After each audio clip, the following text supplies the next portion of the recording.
जेवणाचा डबा कोणी आणायचा, इथून त्यांच्या भांडणाला सुरुवात झाली. इथून पुढे जर मला हे सॉल्व्ह करायचे आहेत या टप्प्यावरून, तर काय काय सोल्युशन ह्यासाठी असू शकतं? एकतर आपण ह्या सगळ्या गोष्टींचा विचार करायला पाहिजे की आपलं नक्की नेमका खटका कशासाठी उडतोय.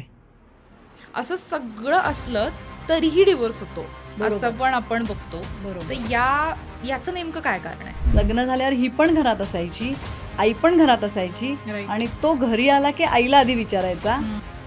तर जगा आणि जगू द्या या तत्वावर तो संसार कदाचित पुढे जाऊ शकतो. खरं सांगायचं तर काउन्सिलिंग घेणं गरजेचं आहे. बरोबर.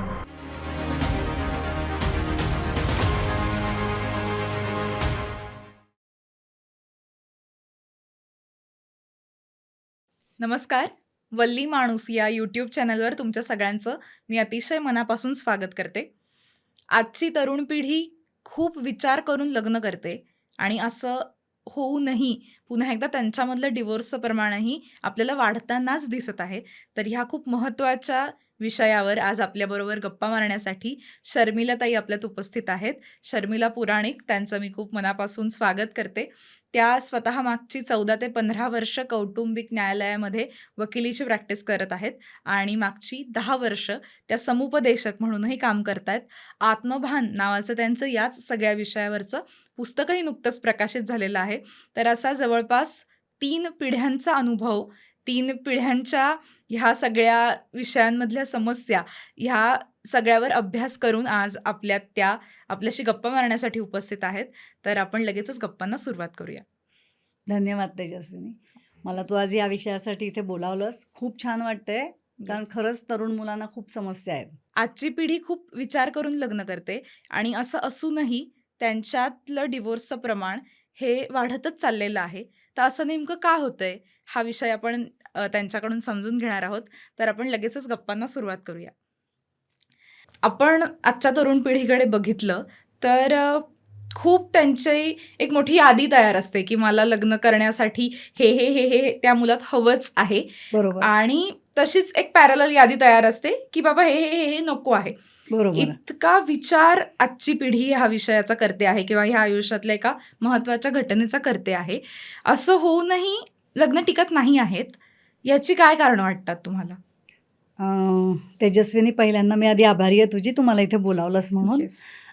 आता तुझ्या प्रश्नाला उत्तर देते की हो, असं होतंय की यादी खूप मोठी आहे की मला लग्न का करायचं आहे आणि मला लग्न करताना काय गोष्टी हव्या आहेत आणि काय गोष्टी नको आहेत. पण जेव्हा आपण ॲक्च्युली एकत्र राहायला लागतोय ना, तेव्हा आपण त्या गोष्टींचा विचार करतोय का, हे बघतच नाही आहेत. आता इथे मी तुला एक छोटंसं उदाहरण देते. माझ्याकडेच आलेली 2 मुलं, मुलंच म्हणेन मी त्यांना, कारण आता माझ्या दृष्टीने ती खरंच मुलांसारखी आहेत. ते दोघेही CA झालेले. आधीपासून सगळं अगदी आपण म्हणतो ना की तपशीलवार अगदी बॅलन्स शीट तयार केलेली होती. हे चालेल, हे नाही चालणार, म्हणजे दोघे CAच म्हटल्यावर तशी बॅलन्स शीटच तयार होती. पण लग्न झालं, त्यांच्यावर कोणाची जबाबदारी नव्हती. दोघे एकटेच राहत होते, म्हणजे ना कुठल्या सिनियर माणसाचा हस्तक्षेप होता का काहीच नव्हतं. मग त्यांचं भांडण कशावरनं सुरू झालं, तर आपल्या दोघांना जेवणाचा डबा कोणी आणायचा, इथून त्यांच्या भांडणाला सुरुवात झाली. आणि इथून भांडणाला सुरुवात होऊन मग ती टोकापर्यंत पोचली की मग तू कशा जबाबदाऱ्या घेत नाहीस आणि मी कशा जबाबदाऱ्या घेत नाही. म्हणजे इथे एकत्र आल्यावर काय व्हायला लागलं की त्यांची ती जी क्लॅरिटी केलेली होती प्रश्नांबाबत की हे मला हवंय, हे मला नकोय, त्याला इथे छेद जात होता. आणि मी जेव्हा ते माझ्याकडे आले तेव्हा देखील जेव्हा त्यांना वेगवेगळे प्रश्न विचारले की तुम्हाला हा भांडणाचं झालेला सुरुवात इतकी महत्त्वाची वाटतेय का, तेव्हा मग हळूहळू लक्षात यायला लागलं की त्यांच्यात बऱ्याच न पटणाऱ्या गोष्टी होत्या. की याचा विचार आधी केला गेलेला नाहीये. बरोबर. ते त्याने आधी बघितलंच नव्हतं. नुसते यादीनुसार माणूस आपण ठरवू नाही शकत होत. म्हणजेच काय झालं की कव्हरवरनं पुस्तक बघितलं, ते छान वाटलंय, पण मला खरा माणूस कळलाच नाहीये. आणि तो कधी कळणार आहे, जेव्हा मी एकत्र राहायला लागणार आहे तेव्हाच कळणार आहे. त्याची आधी मला कल्पना येणार नाही. मग त्या छोट्या छोट्या गोष्टी खटकत होत्या की मग त्याच्यावर आता कितीतरी उपाय झाले की अरे मग जेवण करायला माणूस का नाही ठेवत.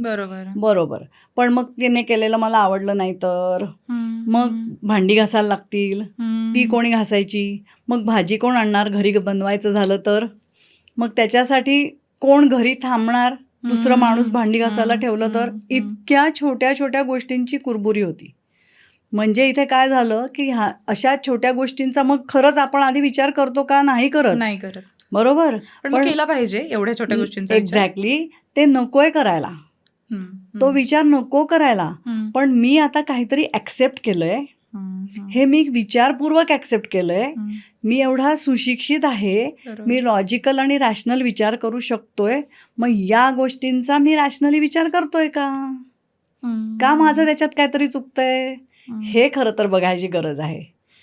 आणि ते बघितलं जात नाही माझ्या मते. तिथे फक्त मग स्वतःचा इगो आड येतो की हे तर मी तुला आधीच सांगितलं होतं, हे तर मी तुझ्याशी आधीच बोलले होते, असं दोघंही एकमेकांना म्हणत होते. म्हणजे मी मुलगा किंवा मुलगी असा भेद नाही करत आहे, दोघेही एकमेकांना. पण म्हणजेच दोघेही एकमेकांना समजून घेत नव्हते, म्हणजे ज्या नात्याची जबाबदारी होते ती जबाबदारीच ते घेत नव्हते. बरोबर बरोबर. पण ही सिच्युएशन ही बहुतांश आता दोन्ही काम करणारी जेव्हा मुलं आहेत, नवरा बायको आहेत, तेव्हा बऱ्यापैकी कॉमन येते आहे किंवा आपण फेस करतो आहोत.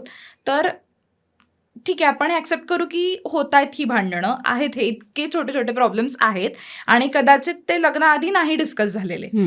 आता इथून पुढे जर मला हे सॉल्व्ह करायचे आहेत या टप्प्यावरून, तर काय सोल्युशन ह्यासाठी असू शकतं? यासाठी सोल्युशन म्हणजे एकतर आपण ह्या सगळ्या गोष्टींचा विचार करायला पाहिजे की आपलं नक्की नेमका खटका कशासाठी उडतोय. ओके, तिथे मला नक्की नडतंय काय, म्हणजे माझं काम करणं नडतंय का, माझा इगो नडतोय का, मी दुसऱ्याला समजून घेऊ शकत नाहीये. आता इथे परत समजून घेणं म्हणजे काय, तर सगळीकडेच वापरला जातो हा शब्द की समजून घ्यायला पाहिजे. पण समजून घ्यायचंय म्हणजे काय करायचंय नक्की, त्याचं एक्सप्लेनेशन पण खरंच खूप गरजेचं आहे. आणि ते समजून घ्यायची गरज आहे की जशा माझ्या काही अडचणी आहेत तशा समोरच्या व्यक्तीच्या पण असणार आहेत आणि त्या मला कळतायत का, किंवा माझं जे मत आहे तसं समोरच्या माणसाचं पण काहीतरी मत असणार आहे एखाद्या गोष्टीबाबत, आणि त्याला मी किती किंमत देतोय. हे जर आपण रॅशनली विचार करायला लागलो तर ते खरं समजून घेणं आहे. समजून घेणं म्हणजे आज तुला मी काहीतरी आणायला हवंय का आणि मी ते घेऊन आलो, हे समजून घेणं खरं नाहीये. आणि मग जेव्हा तुम्ही एवढे चांगले सुशिक्षित आहात किंवा काहीतरी चांगले विचार करू शकताय, कोणाची तरी मदत घेऊ शकताय, तेव्हा ह्या सगळ्या गोष्टींचा विचार करण्याची जास्त गरज आहे. तर ते नातं आपण नक्कीच पुढे नेऊ शकतो किंवा चांगल्या टर्म्सवर ते जाऊ शकतं. पण हा सगळा विचारच सोडला तर आपलं नातं टिकणार नाहीये. बरोबर. म्हणजे स्वतःशी बोलणं एकतर ह्या सगळ्या गोष्टीत आणि एकमेकांशी बोलणं, ही एक महत्वाची गोष्ट आता तुमच्या बोलण्यातून मला जाणवली.